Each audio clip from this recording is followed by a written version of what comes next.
सबको मौका मिलेगा, तशरीफ रखें, सबको मौका मिलेगा। मुझे मोहलत देंगे प्लीज। जनाब स्पीकर, अभी 2-3 रोज पहले जो यहाँ पे वाक़या हुआ उसके रिस्पॉन्स में बिलावल भुट्टो जरदारी साहब ने एक तजवीज़ पेश की और उस तजवीज़ के नतीजे में एक कमेटी वजूद में आई और एक अच्छी स्पिरिट में, एक अच्छे माहौल में इस ऐवान में तकारीर हुई।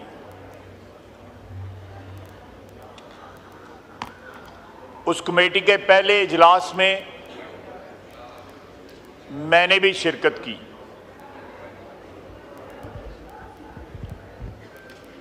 वहाँ पे जो मैंने माहौल देखा उस पे मैंने कमेटी में भी एहतजाज किया और मैं वहाँ से उठ खड़ा हुआ और मैंने वॉकआउट किया। लेकिन वहाँ पे चंद बुजुर्ग और काबिल एहतराम पार्लियामेंटेरियंस ने मुझे कहा और मैं बाकी जो मीटिंग की प्रोसीडिंग्स थी मैंने वहाँ पे बैठा था। लेकिन मैंने जो उस दिन प्रेडिक्ट किया था वो ज़्यादा देर नहीं लगी, वो सच साबित हो गया।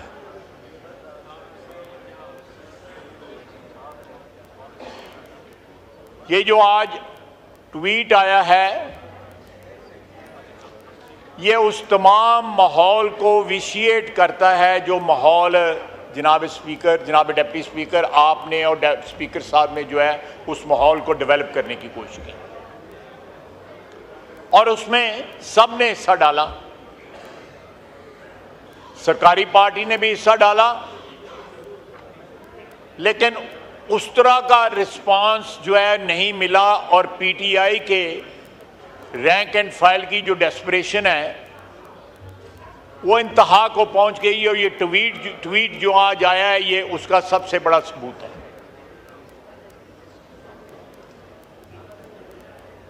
जनाब वाला, बार बार सीएम केपी का नाम लिया जा रहा है। मैं फिर अपने इस साइड के कुलीग्स के साथ मैं फिर इनको रिक्वेस्ट करूंगा कि वो वहां जबरदस्ती नहीं गए हुए थे, वो 7-8 घंटे अपनी मर्जी से रहे हैं और मर्जी से उठ के आए हैं। बानी पीटीआई उनको अपने हाथ में रखना चाहते हैं क्योंकि उनको पता है कि उनके राब्ते हैं। बवक्ते ज़रूरत वो उन राब्तों को इस्तेमाल करना चाहते हैं, लेकिन साथ इस जो मैसेज उन्होंने ट्वीट के ज़रिए दिया है, ट्विटर पे दिया है, उसको भी जो है वो कायम रखना चाहते हैं। जनाब डिप्टी स्पीकर, ये एक दोगली पॉलिसी है, वो जो क्रेडिबिलिटी पहले तो उनकी कथित तौर पे नहीं है।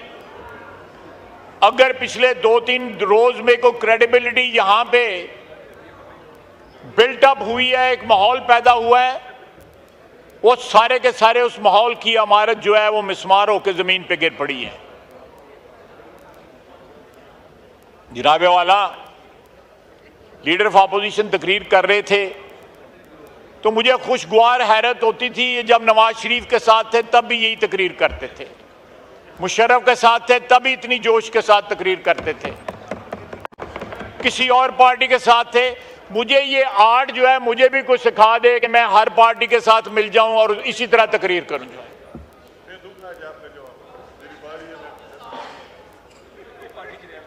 जनाबे वाला, ये कमेटी जो है, मैं दुख के साथ कह रहा हूं, इसका कोई जवाब अब बाकी नहीं रहता। जो अब माहौल जो है इस हाउस में क्रिएट हो गया हुआ है और उसका जिम्मेवार जो है वो वाहिद शख्स है, वो बानी पीटीआई और ऑब्वियसली उसके फॉलोअर्स भी। जनाबे वाला, जो याया खान का रेफरेंस देने वाला, याया खान को आर्मी चीफ किसने बनाया था? अयूब खान ने बनाया था। उस जुर्म में वो भी शरीक थे कि एक ऐसे शख्स को आर्मी चीफ बनाया गया जिसने मुल्क तोड़ दिया। अगर उसकी मिसाल दी जाती है तो फिर उसकी मिसाल जो है वो जो है सादिक आती है। अयूब खान फील्ड मार्शल तो मैं नहीं कहूँगा, फील्ड मार्शल तो खुद बने थे, कमांडर इन चीफ जो थे उस वक्त आर्मी के, उन पे भी सादिक आती है।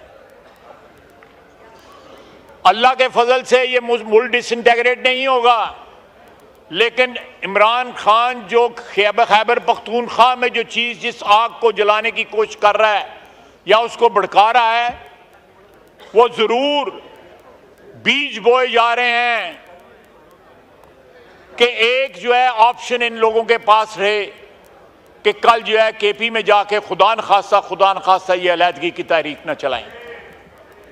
और सारी ज़बान जो है उस दिन जलसे में जो बोली गई वो सारी की सारी एक अलहदगी पसंदों की ज़बान थी।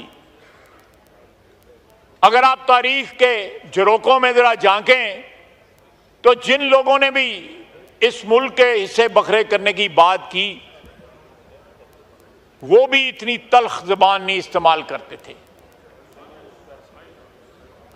आपने एक साथ वाले सूबे पंजाब के ऊपर, जिसमें अल्लाह के फजल से सारी कौमियतें बसती हैं, पंजाब ने अल्लाह के फजल से सारी कौमियतों को वेलकम किया है।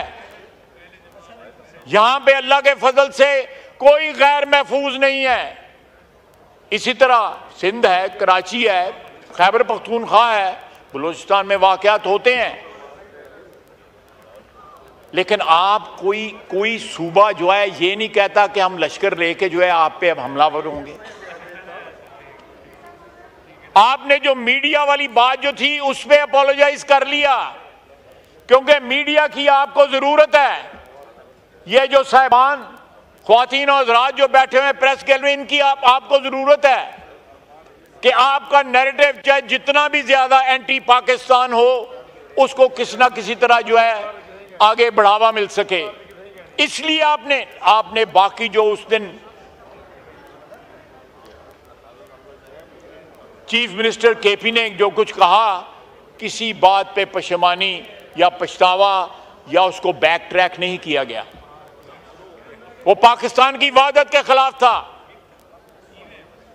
जनाब वाला, ये हमने जो जब पीटीआई हुक्मरानी कर रही थी तो मौजूदा आर्मी चीफ उस वक्त DGISI रहे, उनको हटाया गया। बिलावल भुट्टो साहब ने सही कहा कि उन्होंने विसल ब्लो गई कि जनाबे वाला, आपकी वजीर आज़म साहब, आपके घर में आपकी क्या कहते हैं सरपरस्ती में करप्शन हो रही है। करप्शन के सबूत दिए और बाद में वो करप्शन जो है सामने भी आई कि क्या क्या गुल खुलाते रहे। अगर कोई करप्शन के सबूत दे तो उसके ऊपर इल्जाम लगाते हैं। आपने यहां पे, हम राइट ये रिजर्व करते हैं कि उस रात को, जिस रात इन्होंने असेंबली जो है डिसॉल्व की, उसके खिलाफ सुप्रीम कोर्ट का फैसला आया, हम ये राइट रिजर्व करते हैं कि हम उसके ऊपर जो है जुडिशरी को के सामने जाएं, ये मामला वहां पे एजिटेट करें कि उस दिन आइन तोड़ा गया था, आर्टिकल 6 की जो है खिलाफ वर्जी हुई थी।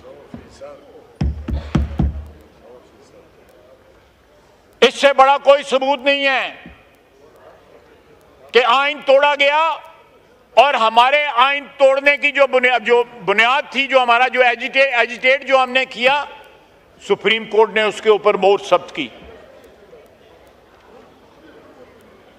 ये जो 2 दिन का जो है ट्रूस जो था वो हवा में तहलील हो गया है। इन लोगों की ना आंख बतंगेशी की नजर हो गया है।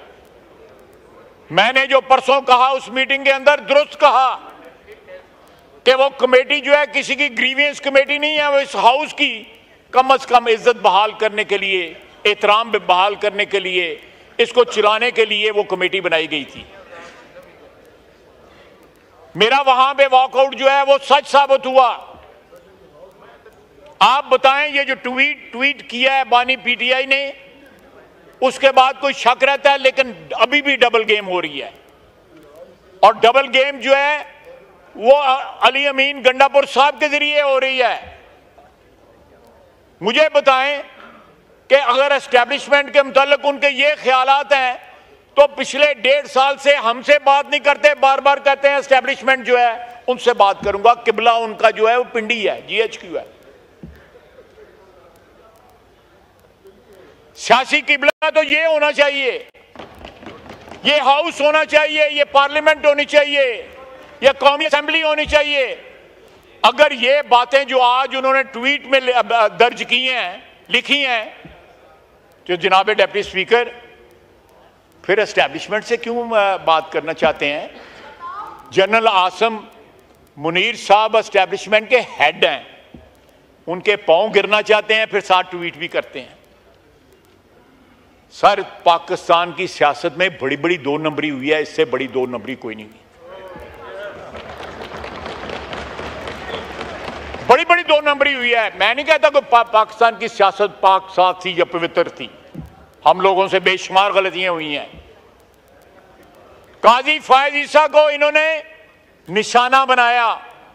जनरल फैज साहब जो अंदर पता नहीं वो बानी पीटीआई के मतलब कैसे गाने गा रहे हैं।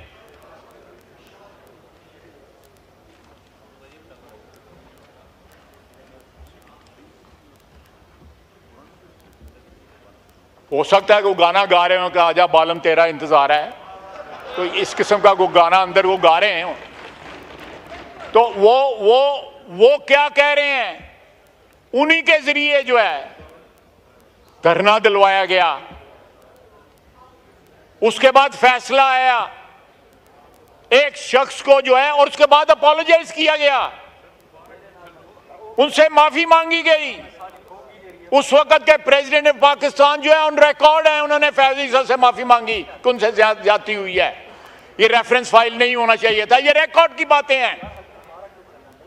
ये ज्यादा कोई 100 साल पुरानी बात नहीं है, ये 3 साल पुरानी बात है। जनाब डिप्टी स्पीकर, वो कुछ इज्जत आबरू होती है सियासतदानों की या सियासी वर्करों की, अगर वो अपनी बात से मुकरते भी हैं तो कुछ देर लगाते हैं। ये तो 24 घंटे नहीं खड़े रहते अपनी बात के ऊपर, हर बात पे यू टर्न। बिल्कुल सही कह रही है मेरी बहन। जनाब स्पीकर, 7 गालियां और 7 मुज़ाकरात सिर्फ उनसे। आप देखिएगा ये ज्यादा दिन नहीं लगेंगे, ये 2-3-4 दिन की बात है, फिर वही गाना गाएंगे जो गा रहे हैं पिछले 1.5 साल से कि एस्टेब्लिशमेंट के साथ मुज़ाकरात करने। अगर मैसेज भेजा था, अव्वल तो मैं इस बात को नहीं मानता, अगर एस्टेब्लिशमेंट ने जलसा मुलतवी करने का मैसेज भेजा था तो ऐनी ताबेदारी, 5 मिनट नहीं लगे, जेलां खुल गई हैं, जलसे मुलतवी हो गए। इतनी ताबेदारी तो जो है आर्मी चीफ के जो है कोई मेरा सबॉर्डिनेट्स नहीं उनकी इतने करते जितनी इन्होंने की है। और आज उनके खिलाफ ट्वीट कर रहे हैं। आप कहीं एक आपका मौक़िफ़ हो, एक नजरिया हो, एक स्टैंड हो, तो बंदा उसको जो है यकसुई के साथ अटैक भी कर सकता है। ये शिफ्टिंग सैंड्स जो हैं पॉलिटिकल डेजर्ट के अंदर, इससे तो ये भी नहीं पता लगता कि आज इन्होंने ये ट्वीट की है तो कल को मिन्नत तरला तो नहीं शुरू कर देना। ये वेरीफाई करवाएं, इन्हीं के फायदे की बात है कि उन्होंने ट्वीट की है या उनके बिहाफ पे किसी ने ट्वीट किया है। मैं फिर कहूंगा कि बानी पीटीआई ने अली अमीन गंडापुर की बातों पे माजरत की है, सिर्फ उनसे माजरत की है, मीडिया वालों से। उनको इस बात का अंदर भी एहसास है कि मीडिया कितना लीथल हो सकता है। जनाब वाला, ये जिस रास्ते पे चल निकले हैं, मेरे नहीं ख्याल कि उसमें कोई वापसी का रास्ता जो है वो बाकी रह गया है।